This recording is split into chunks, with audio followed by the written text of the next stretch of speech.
बिस्मिल्लाहिर्रहमानिर्रहीम। तमाम दोस्तों को अस्सलाम वालेकुम। मैं इमरान हमीद और इस वक्त मैं मौजूद हूँ धनोट में। और आज मैं आपको बता रहा हूँ कि मेल फ्लावर, नर फूल और फीमेल फ्लावर की निशानदेही कैसे कर सकते हैं आप तूरी के अंदर। अभी ये तूरी का फील्ड मौजूद है, आप देख रहे हैं। ये पसली वाली तूरी है, हाजी सन्स की रामा तूरी।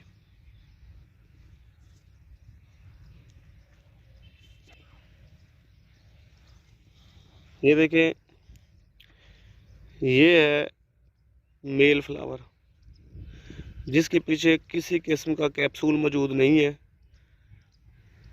ये इसको मेल फ्लावर कहते हैं, नर फूल।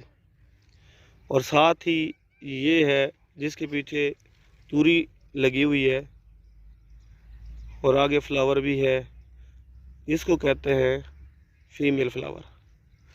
मेल फ्लावर में आप देखें ये जरदाने मौजूद हैं।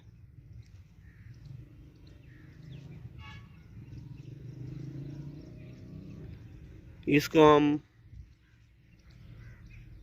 पोलन ग्रेन्स कहते हैं।